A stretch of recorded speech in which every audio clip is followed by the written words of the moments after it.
I am Haley, 32 years old, and until yesterday, I was a hard-working nurse, still living with my parents while saving every penny I could. For years, they expected me to contribute financially to the household, which I did without complaint.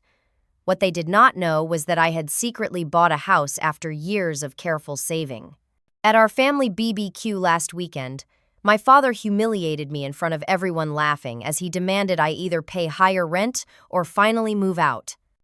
The entire family joined in on the joke at my expense. If you have ever been underestimated or publicly embarrassed by the people who should support you most, drop a comment letting me know where you are watching from, and hit subscribe to follow my journey of standing up for myself. I grew up in a middle-class neighborhood in suburban Michigan, where the houses all looked similar and everyone knew each other. My father Richard worked as a financial advisor at a local bank, and my mother Diana was an elementary school secretary. From my earliest memories, money was always a topic of conversation in our household. Not because we did not have enough, but because my father measured success almost exclusively by financial achievements. Money is not everything, Haley, but without it, you have nothing, he would lecture me even as a child. This philosophy permeated our family dynamics in ways I did not fully comprehend until I was older. My relationship with my father was always strained. He had specific expectations about what success looked like, and it almost always involved a business degree and a six-figure salary by 30. When I announced my intention to become a nurse during my junior year of high school, his disappointment was palpable. "Nurses are glorified assistants," he said dismissively at dinner that night. "You are smart enough to be a doctor if you applied yourself." My mother, always the peacekeeper, would offer weak defenses. "Richard, nursing is a respectable profession," she would say, but never with enough conviction to actually stand up to him. This pattern defined our family. Dad declared what was acceptable. Mom reluctantly agreed, and we children were expected to fall in line. My younger brother Justin, however, seemed exempt from many of these expectations. 2 years my junior, he followed my father into business, majoring in finance and landing a job at a prestigious firm in Detroit. The golden child narrative was set early and reinforced often, despite the fact that my parents helped him with his down payment on his first condo and continued to support him financially well into his 20s. When I graduated from nursing school, I had accumulated $60,000 in student loan debt despite working part-time throughout my education. The logical move seemed to be returning home temporarily to save money while paying down my loans. My parents agreed, setting what seemed like a reasonable rent and expectation for sharing household expenses. "It makes sense," my father said, "but this is not a free ride. You will contribute to this household like an adult." I agreed without hesitation. The arrangement began smoothly enough. I paid my $800 in rent, plus contributed to groceries and utilities. I worked the night shift at Detroit General Hospital, often taking extra shifts to maximize my income. Between loan payments, rent, and other expenses, I had little left over, but I was making it work. What started as a temporary arrangement stretched into years. With each passing year, my parents increased their financial expectations. Rent went up annually, and I somehow became responsible for more household expenses. When the refrigerator broke, I was expected to split the cost of a new one. When the property taxes increased, my rent mysteriously increased by exactly that amount. "This is the real world, Haley," my father would say. "Costs go up and you need to adjust." Meanwhile, they continued to help Justin financially. When he got married 3 years ago, they gifted him and his wife $10,000 for their honeymoon. When I mentioned taking a vacation that same year, my father suggested I pick up more shifts to afford it. Through it all, I kept my head down and worked. What my family did not know was that I had been meeting with Lisa, a financial advisor who was not my father, every month for the past 5 years. She helped me create a savings plan, invest wisely, and prepare for homeownership. "Your dedication is impressive," Lisa told me during one of our meetings. "Most people would have given up on saving with this much financial pressure." 2 years ago, I started seriously looking at houses in a quiet neighborhood about 20 minutes from my parents. The market was competitive, but I was patient. 3 months ago, a charming 3-bedroom colonial with a fenced backyard came on the market. The previous owners had maintained it beautifully, and although it needed some cosmetic updates, the bones were solid. I made an offer the same day I saw it. The closing process was stressful, especially keeping it secret from my family. I scheduled meetings with the realtor and inspector during my work hours, telling my parents I picked up extra shifts. I signed the final papers and received the keys exactly 1 week before our annual family BBQ. Walking through my empty house that day, I felt a surge of pride unlike anything I had experienced before. This was mine. I had done this despite my father's constant undermining and my family's lack of support. I decided not to tell them immediately, wanting to savor the achievement privately before facing their reactions. Little did I know how perfectly timed my secret would turn out to be. The annual Thompson family BBQ was always a production. My parents hosted it every year on the last Saturday in June, inviting all the extended family and close friends. This year was no exception, with about 40 people crowded into our backyard, the smell of grilling meat filling the air as children chased each other around the yard. I had worked a 12-hour night shift the evening before, catching only 4 hours of sleep before getting up to help my mother with preparations. Despite my exhaustion, I chopped vegetables for the salad-arranged appetizer trays and set up the outdoor tables with the red checkered tablecloths my mother insisted were tradition. "You look tired, Haley," my Aunt Patricia commented as she placed her homemade potato salad on the buffet table. "Those hospital hours are brutal." Aunt Patricia was my mother's older sister and one of the few family members who seemed to genuinely value my career choice. A retired teacher, she had always been supportive of my decision to go into nursing. "Night shift," I explained, stifling a yawn. "But I am saving for something important, so the extra hours are worth it." "A vacation, you certainly deserve one," she said, helping me arrange the plastic cutlery. "Something like that," I replied with a small smile, not ready to share my secret even with her. What I did not realize was that my father had wandered within earshot and was listening to our conversation with a disapproving frown.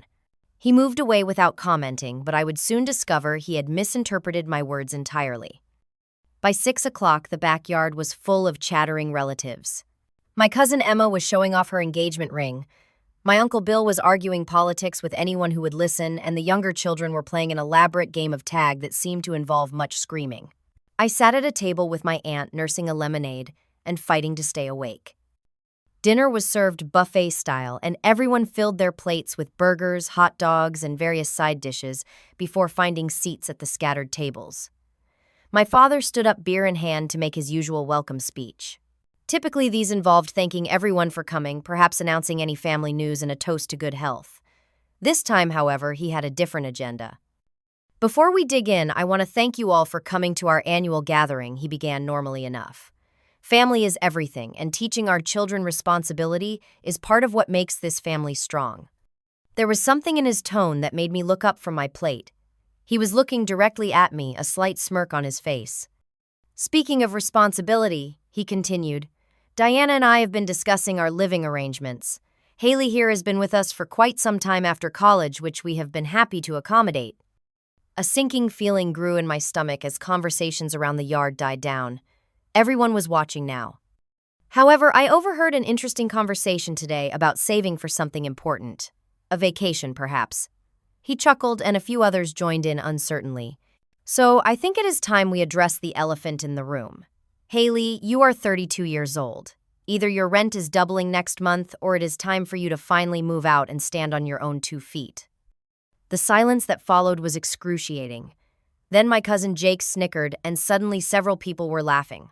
My brother Justin, seated at a nearby table with his wife, laughed the loudest despite the fact that he had lived at home rent-free until his wedding at 29. "Seriously, sis," he called out, "time to cut the apron strings. Do not you think?" Uncle Bill joined in. "You know, in my day, we were out of the house at 18. No questions asked." "Maybe she just needs a better-paying job," another cousin suggested with mock helpfulness. "No offense, but nursing was never going to make you rich." Throughout this entire humiliating exchange, my mother said nothing. She sat beside my father, eyes downcast, twisting her napkin in her lap. Not a word of defense, not a suggestion that perhaps this was inappropriate dinner conversation. Her silence hurt almost as much as my father's public ultimatum. I felt heat rising in my cheeks, but something kept me from reacting the way I might have in the past. Maybe it was exhaustion, or maybe it was the knowledge of the keys sitting in my purse at that very moment. Either way, I managed to maintain a calm expression. I will take that under advisement, I said quietly, focusing on cutting my hamburger into perfectly even pieces. My measured response seemed to disappoint my father, who clearly expected tears or protests. The conversation gradually shifted to other topics, though I noticed several relatives giving me pitying glances throughout the meal. As people began to disperse after dinner, Aunt Patricia cornered me by the cooler where I was getting another drink. "That was completely inappropriate," she said in a low, angry voice. "Your father had no right to embarrass you like that." I shrugged, surprised by my own composure. "It does not matter." She studied my face carefully. "You are taking this very well. Too well. What are you not telling me?" After glancing around to make sure no one was listening, I leaned closer. "I bought a house. I closed on it last week." Her eyes widened, then crinkled with delight. "Oh, Haley, that is wonderful news. Why did not you say something when your father was being such a jerk?" "I was not ready to tell everyone yet," I admitted. And honestly, I did not want to give him the satisfaction of knowing he pushed me into revealing it. Aunt Patricia squeezed my arm. "Well, when you do decide to tell them, make it memorable. Some people only learn lessons when they are taught dramatically." I nodded, an idea already forming in my mind. "Trust me, it will be a revelation they will not soon forget." The drive home from the BBQ was painfully silent. I sat in the back seat of my father's SUV, staring out the window while my parents sat in front, occasionally exchanging glances they thought I could not see. It was not until we pulled into our driveway that my father spoke again. "We meant what we said, Haley. It is time for some changes around here." My mother finally found her voice, though it was hesitant. "We just think it might be good for you to have your own place. Independence is important." "Interesting that you never seemed to think that was important for Justin," I replied, unable to keep the edge from my voice. "Your brother's situation was different," my father said dismissively. "He had a career path that required our support." I did not respond, simply gathered my purse and headed inside. In my bedroom, I closed the door and finally allowed myself to feel the full weight of the day's humiliation. Hot tears slid down my cheeks as I replayed the laughter, the comments, the judgment from people who knew nothing about my financial situation or my plans. But amid the hurt, a sense of resolve crystallized. Tomorrow would be different. Tomorrow I would take control of the narrative. I woke early Sunday morning, a plan fully formed in my mind. First, I called the moving company I had researched weeks ago in preparation for my eventual move. "Yes, I need movers for today," I told the dispatcher. "I know it is short notice, but I am willing to pay the rush fee." Fortunately, they had a crew available in the afternoon. Next, I called Lisa, my financial advisor. "I need copies of my household expense contributions for the past 5 years," I explained. "Everything I have paid toward my parents' mortgage, utilities, property taxes, home repairs. All of it." "That is an unusual request for a Sunday," Lisa said, "but I can email you the spreadsheets we created during your financial planning sessions." "May I ask why you need them suddenly?"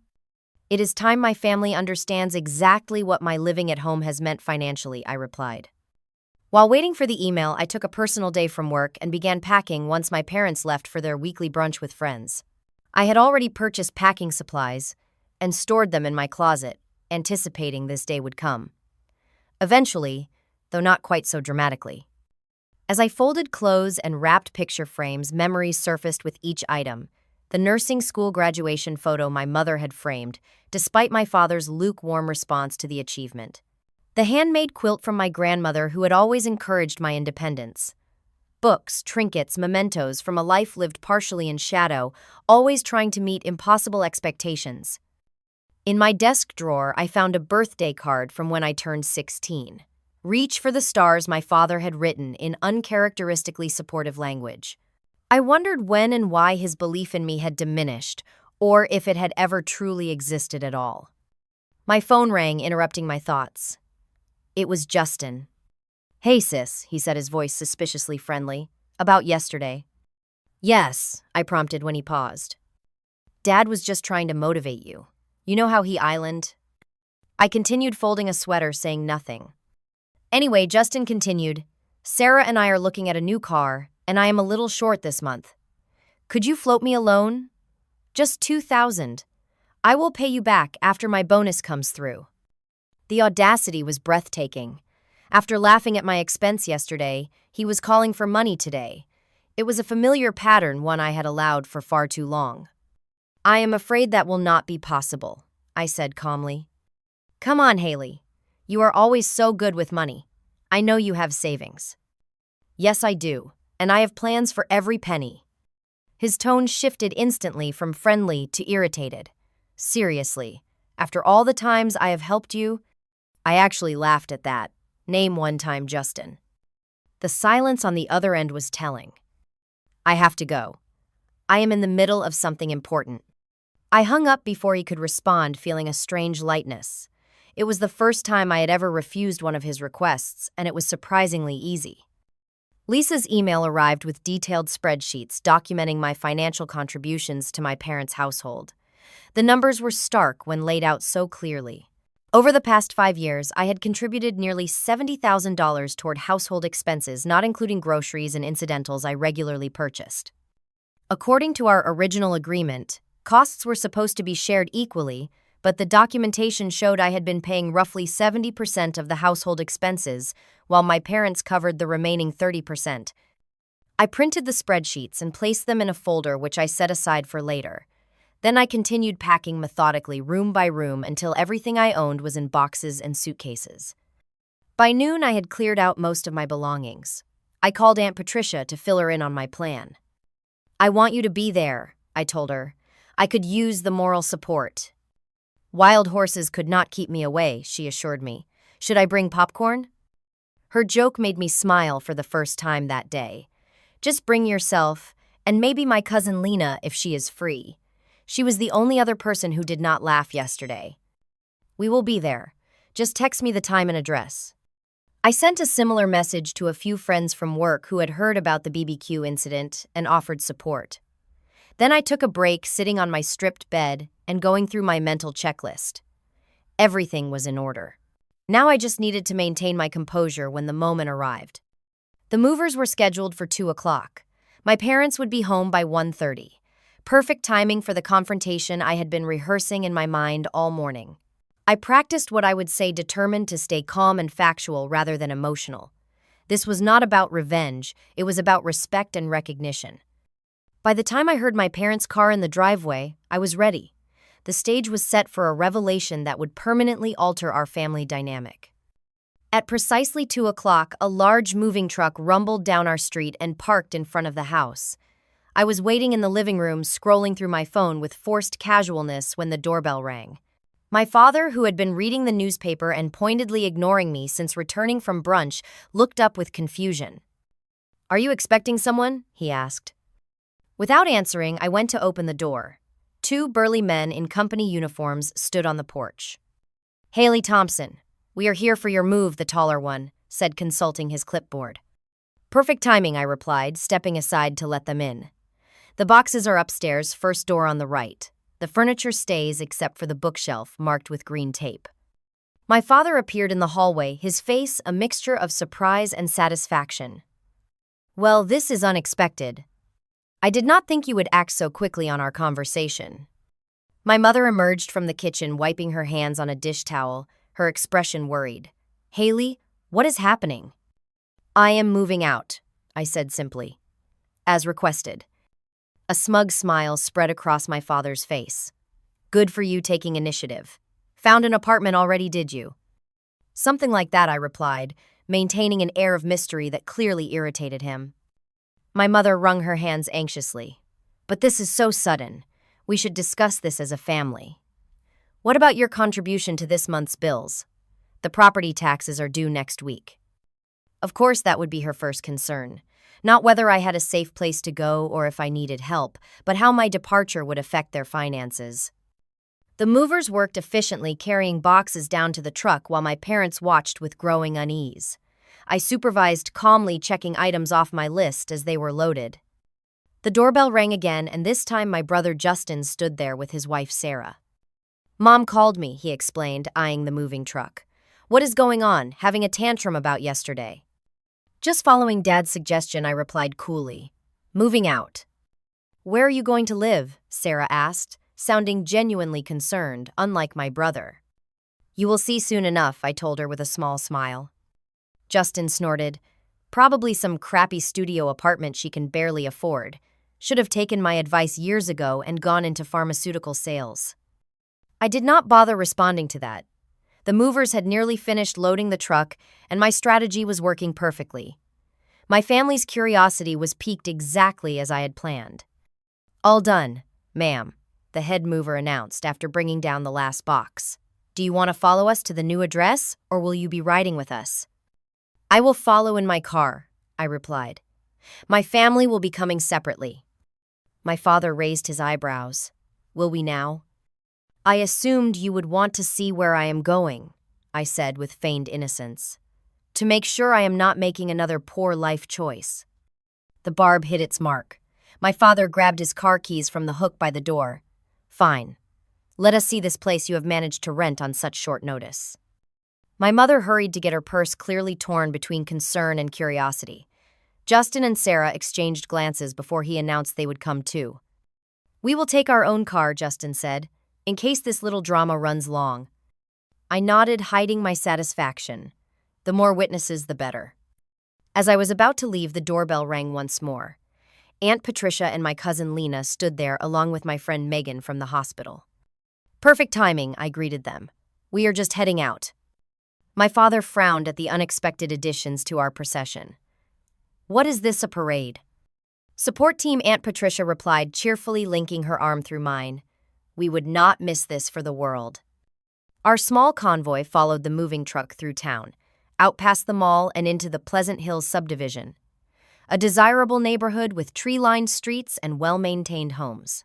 I could see my father's confusion in my rearview mirror as we turned onto Maple Avenue. The moving truck stopped in front of a charming colonial with fresh white paint and black shutters. The lawn was neatly mowed and cheerful flowers bloomed in the front beds. It was not the largest house on the street, but it was unmistakably beautiful and well cared for. I parked behind the truck and got out, enjoying the stunned expressions on my family's faces as they emerged from their vehicles. "There must be some mistake," my father said, looking from the house to me. "This cannot be where you are moving." "No mistake," I replied, pulling a set of keys from my purse. "This is my house." The silence that followed was deafening.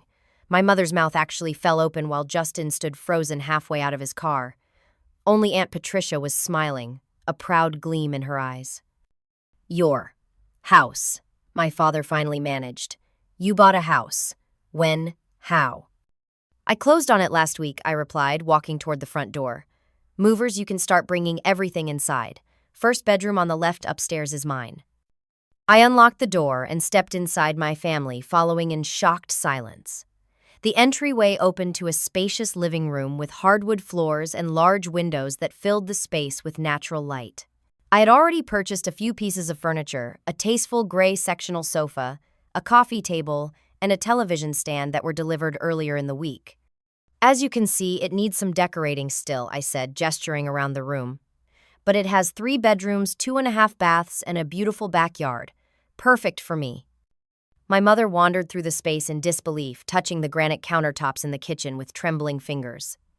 "This must have cost $340,000. I finished for her. I got a great interest rate, and my down payment was substantial enough to keep the monthly payments very manageable." Justin had turned an interesting shade of pale. "Where did you get that kind of money?" "I saved it," I said simply. "Every extra shift, every bonus, every tax refund for the past 5 years went into savings and investments. I have been planning this for a long time." The movers began bringing in my boxes, navigating around my stunned family members. Aunt Patricia took charge, directing them where to place things while I continued the impromptu house tour. "Dining room through here," I said, leading them through an archway. "I have not found the right table yet, but I am thinking something in oak would look nice with these floors." My father had not spoken since my revelation at the front door. He followed silently, his expression unreadable, but the tension in his shoulders told me everything I needed to know. This was not how he had expected this day to go. Megan and Lena appeared with a housewarming gift, a potted plant, and a bottle of champagne. "We figured you might need this," Megan said with a wink, "for the celebration." "Or the confrontation," Lena added under her breath. As we made our way back to the living room, I could see my family slowly processing the reality of the situation. My secret had been revealed, but the full implications had not yet dawned on them. That would come next, and I steeled myself for the confrontation I knew was inevitable. Once the movers had unloaded everything and departed, an uncomfortable silence fell over the group gathered in my new living room. My family perched awkwardly on my new sectional, while Aunt Patricia, Lena, and Megan stood supportively nearby. The time had come for the conversation I had been rehearsing in my head all day. I retrieved the folder of financial documents from my purse and placed it on the coffee table. "There is something else you should know." I began, my voice steady, despite the nervousness fluttering in my stomach, something that might help explain why I kept this house a secret until now. My father shifted uncomfortably, clearly sensing that whatever was coming would not paint him in a favorable light. "For the past 5 years, I have been contributing to our household expenses," I continued. "According to our original agreement, those costs were supposed to be shared equally between us." I opened the folder and removed the spreadsheets, passing copies to my parents and Justin. "However, as you can see from these financial records, I have actually been covering 70% of all household expenses, not the 50% we agreed upon, or the token contribution, as Dad often called it." My mother scanned the document, her face paling as she took in the numbers. "This cannot be right. We split everything fairly." "The numbers do not lie," I replied. "Every time the property taxes went up, my rent increased by the full amount, not just my share. When the roof needed repairs, I paid 60% of the cost.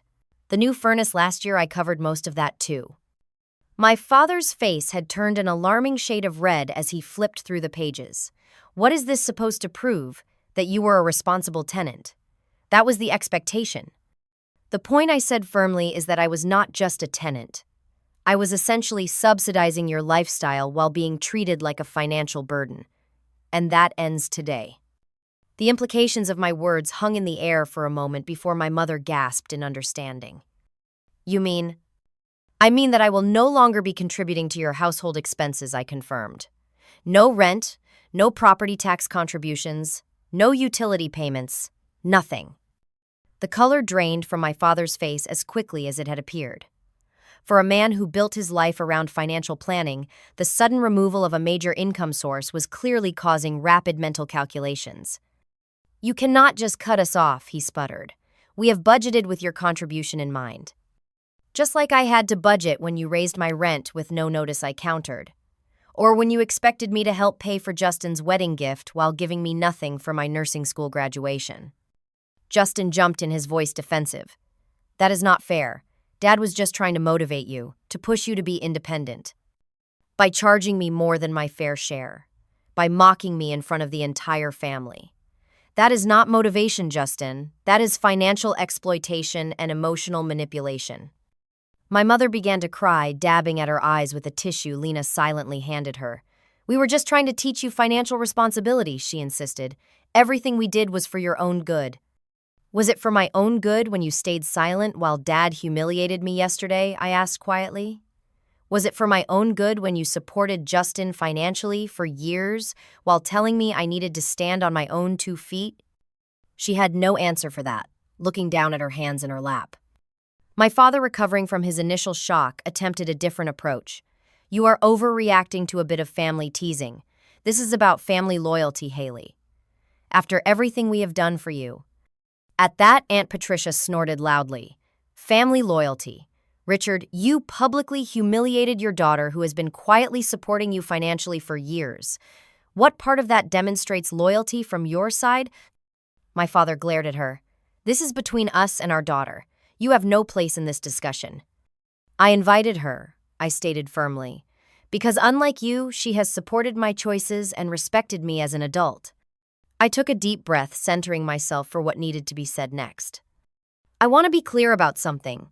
This is not about revenge or punishment. This is about respect and boundaries. I worked incredibly hard to become a nurse, to save for this house, to build a life for myself. All while being treated as a disappointment, a financial burden, someone who just would not launch properly." I gestured around at my new home. "Does this look like someone who cannot launch? I did this despite your lack of support, not because of your motivation. and going forward, our relationship will need to change fundamentally, if it is to continue at all. My brother stood up abruptly. This is ridiculous. You are abandoning your family over a few jokes. I am not abandoning anyone, Justin. I am establishing boundaries. There is a difference. And considering you called me yesterday asking for $2,000 right after laughing at me, perhaps you should reconsider who has been taking advantage of whom. Sarah's head whipped around to stare at Justin. You asked her for money yesterday after what happened at the BBQ. His guilty expression said everything. My father stood up, his authority stance that had intimidated me for years now, seeming somehow smaller in my own living room. What exactly are you saying, Haley? That you are cutting ties with your family?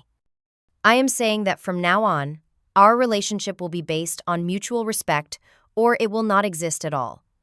I am saying that I will no longer financially support a household where I am not valued. I am saying that I deserve better than what this family has given me, and I am finally in a position to demand it. My mother's tears flowed freely now. But we need your contribution, Haley. The mortgage, the property taxes. Then perhaps you should have thought about that before treating me like a failure and a burden. I replied, my voice gentle but firm.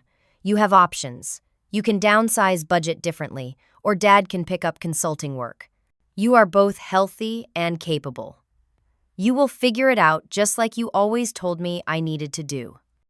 This is how you repay us for raising you, my father demanded, a last desperate attempt at guilt. I have repaid you many times over, I said, tapping the financial documents. $70,000 over 5 years to be exact. I would say we are more than even. Aunt Patricia stepped forward, placing a supportive hand on my shoulder. I think perhaps it is time for everyone to go home and process this. Haley has a lot of unpacking to do, and you all have some adjusting to do. My father looked like he wanted to argue further, but something in my expression must have told him it would be futile. With stiff dignity, he collected his keys and headed for the door. My mother hesitated, torn between following him and staying to plead her case. Haley, please reconsider, she tried one last time. We are your family. Yes, you are, I agreed. And that should have meant something when it mattered. I am not closing the door forever, Mom. I am just changing the terms of entry. After they finally left with Justin and Sarah departing in uncomfortable silence, I closed the door and leaned against it, emotionally drained, but strangely peaceful. Aunt Patricia, Lena, and Megan remained, their presence a comfort in the aftermath. Well, Aunt Patricia said, breaking the silence, I think that champagne is definitely called for now. As Megan went to find glasses in one of my kitchen boxes, I looked around my new home, a space that was entirely mine, earned through my own hard work and determination. For the first time in years, I felt the weight of disapproval and expectation lift from my shoulders. That night, after my supporters had left with promises to help me settle in properly over the weekend, I sat alone on my new sofa, listening to the unfamiliar sounds of my house. A neighbor's dog barked in the distance. The refrigerator hummed in the kitchen. The ceiling fan whispered overhead. All ordinary sounds, but to me they were the symphony of independence. I knew the confrontation with my family was likely just the beginning of a difficult transition in our relationship. There would be more tears, more accusations, more attempts at manipulation. But something fundamental had changed today, not just in my living situation, but in how I viewed myself and what I was willing to accept from others.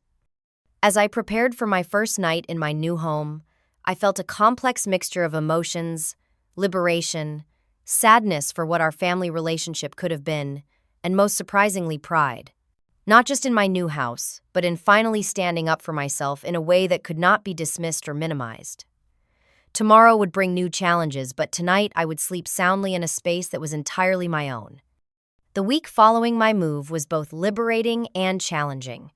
My phone buzzed constantly with messages from family members, some supportive, others decidedly not.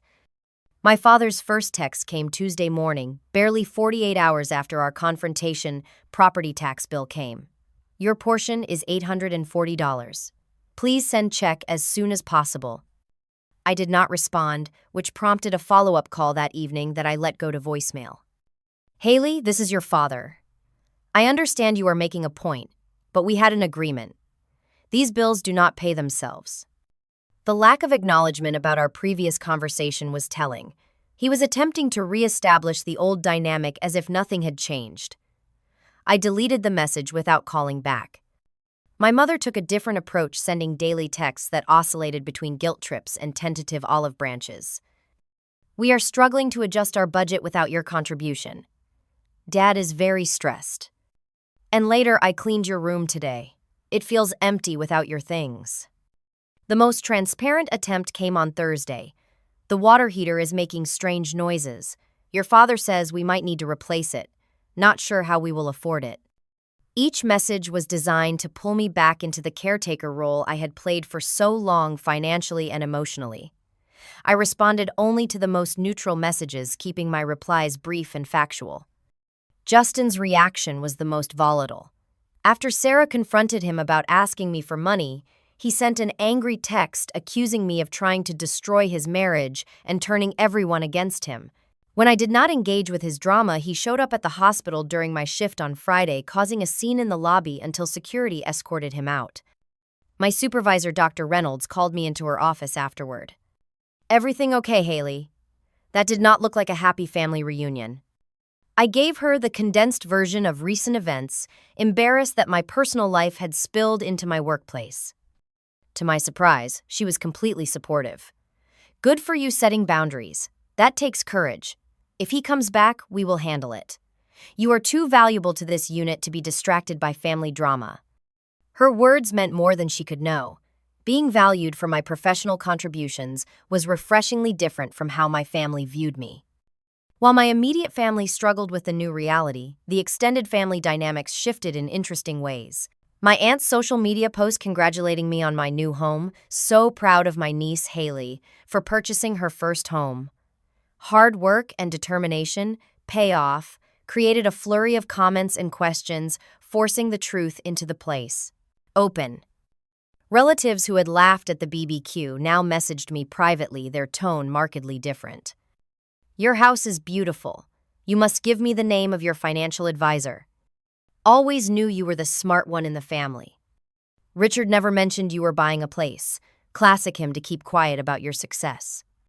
Their sudden support felt hollow after their previous behavior, but I responded politely, neither encouraging nor discouraging future contact. The family dynamic was recalibrating, and I was content to let that process unfold naturally. At the hospital, my colleagues were unequivocally supportive. My friend Megan had shared the story with my permission with our tight-knit nursing team, and they rallied around me with practical housewarming gifts and offers to help with painting and decorating. "We should have a proper housewarming party," suggested Tara, another nurse from my unit. "Show off all your hard work." The idea appealed to me. Celebrating my achievement with people who genuinely supported me felt right. My financial advisor, Lisa, called midweek to check in. "I saw the spreadsheets were accessed on Sunday," she said. "I take it the conversation happened." "It did," I confirmed.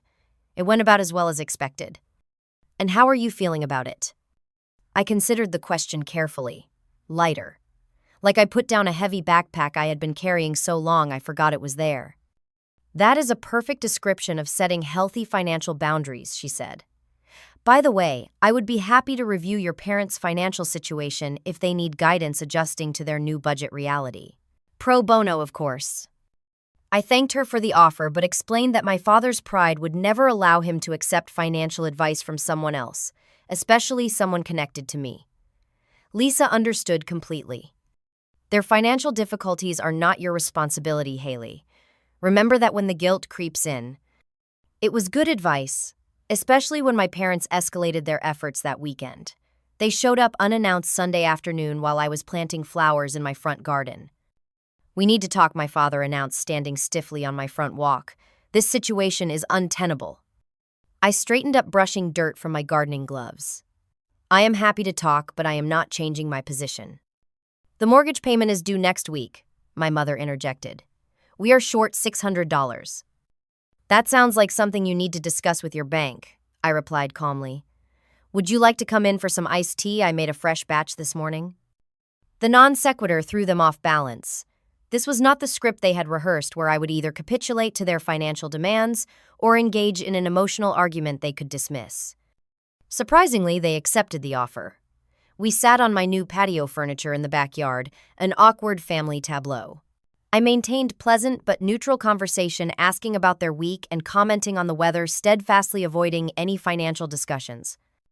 After 20 minutes of increasingly frustrated attempts to steer the conversation back to money, my father finally exploded. Enough small talk. We cannot make ends meet without your contribution, Haley. What do you expect us to do? I set down my glass carefully. I expect you to adjust your expenses to match your income, just like you always told me to do. You have options. You could take on more clients at the bank. Mom could increase her hours at the school. You could downsize to a smaller house now that it is just the two of you. Downsize. At our age, this is ridiculous. Is it? People reassess their housing needs all the time. It is basic financial planning, Dad. You taught me that. Using his own advice against him left him momentarily speechless. My mother seized the opening. It is not just about the money, Haley. We miss you. The house feels empty without you. This was harder to deflect, as I could see genuine emotion in her eyes. But I had prepared for this approach too. I miss aspects of living with you as well, I acknowledged. But our relationship was becoming increasingly unhealthy. I needed space to redefine those boundaries. Boundaries, my father scoffed. The modern excuse for selfishness. Actually, I replied, evenly boundaries are essential for healthy relationships, something our family has struggled with for years.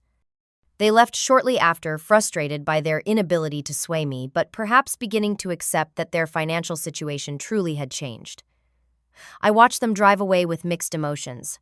Part of me felt guilty for their distress, but a stronger part recognized that this adjustment period was necessary for all of us. Later that evening, I received an unexpected call from Justin's wife, Sarah. I wanted to check in, she said hesitantly.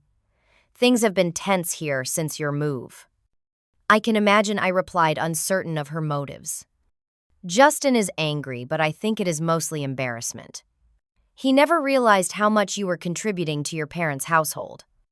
Or how much he has benefited from their financial support while criticizing me for the same, I added. She sighed. Yes, that too.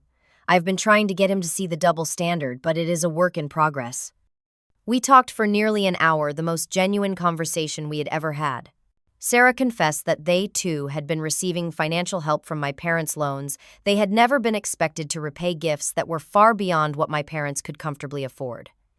I think your stand has forced everyone to confront some uncomfortable truths, she said before hanging up. For what it is worth, I think you did the right thing. Her support was unexpected but welcome. Perhaps there was hope for at least some family relationships to be rebuilt on healthier terms. As the week drew to a close, I received a text from my father that suggested the first crack in his wall of entitlement. I have reviewed our finances. You were right about the imbalance in household contributions.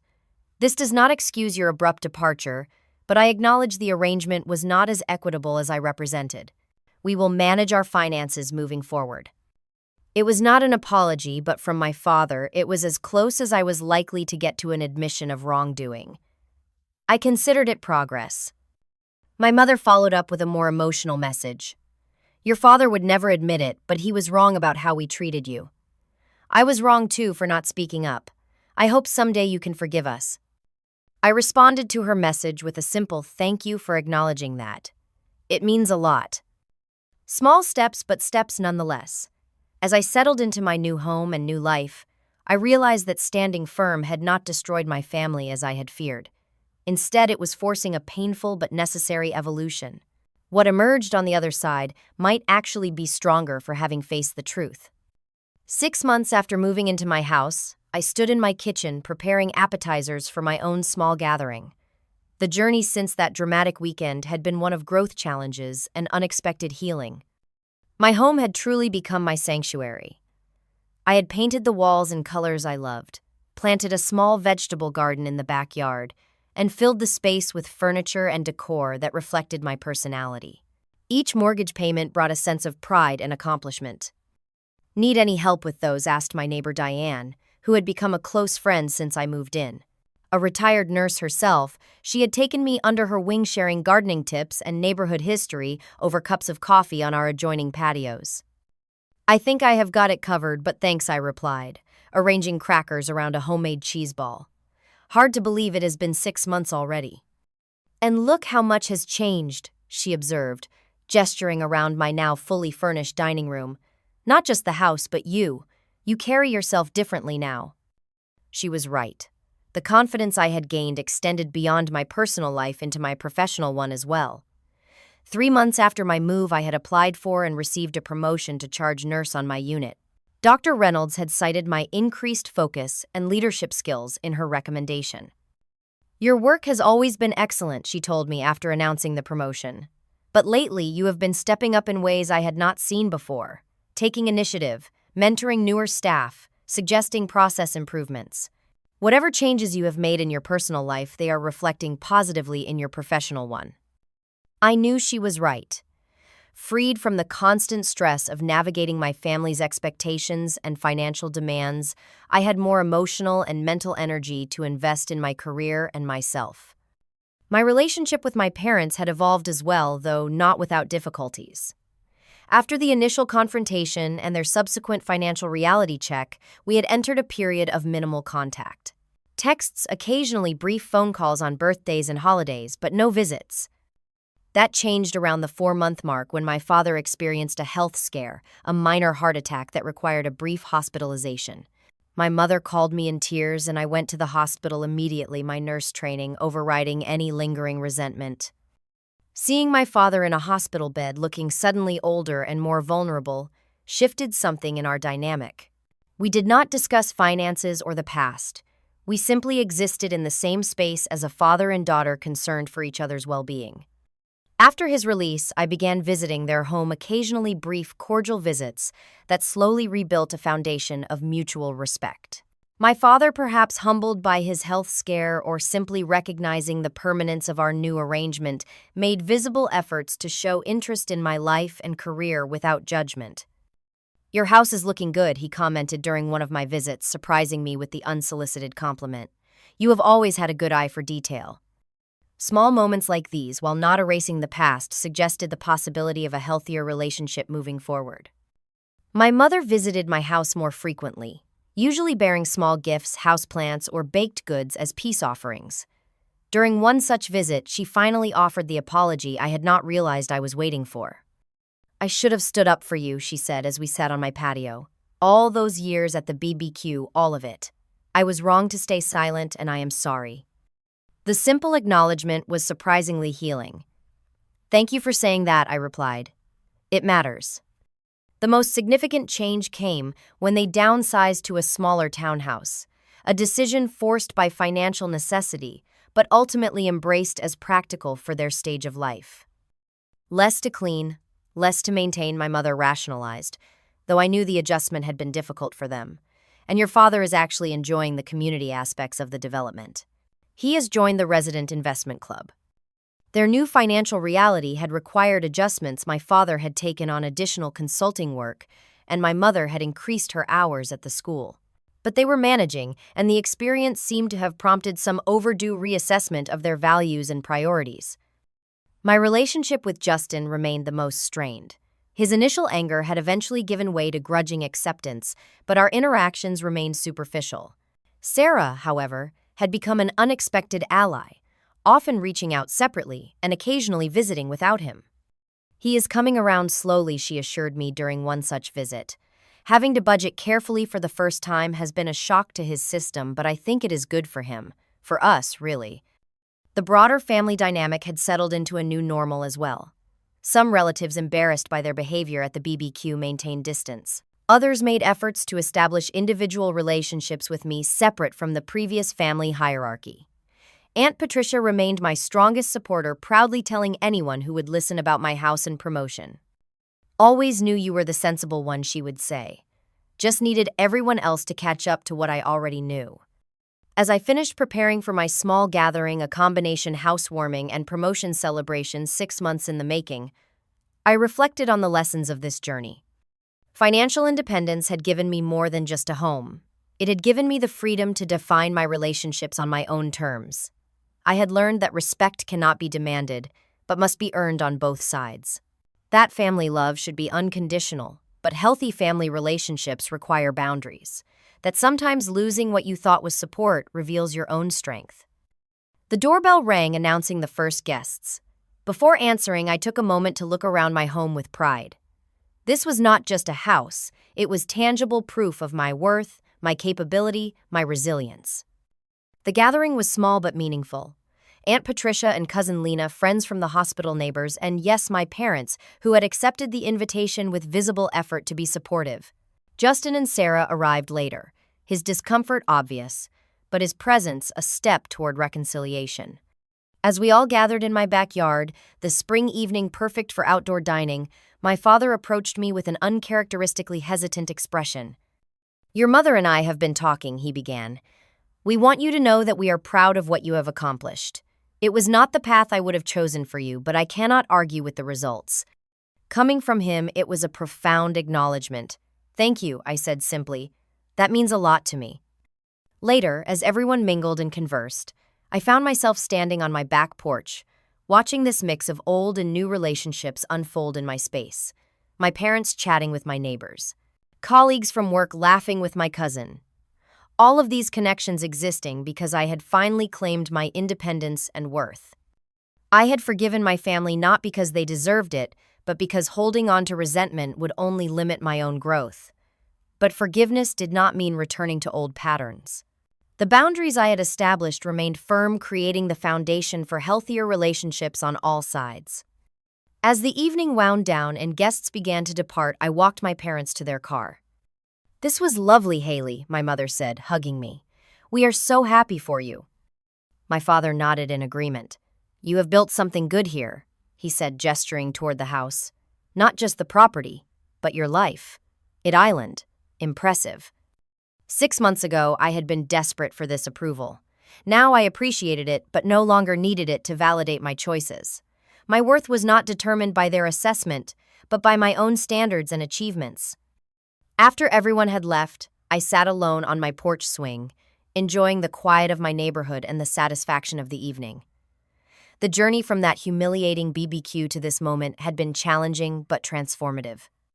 Sometimes you need to lose what you thought was support to discover your true strength. Sometimes the view from your own porch, built with your own hands and determination, is sweeter than any view from a place where you are not truly valued. If you have ever had to set difficult boundaries with family or stood up for your worth when others underestimated you, I would love to hear your story in the comments. Like, subscribe, and share if this resonated with you. Remember that your value is not determined by others' perceptions, and sometimes the most powerful response to disrespect is quiet success. Thank you for joining me on this journey, and I wish you the courage to build your own path, whatever that may look like for you.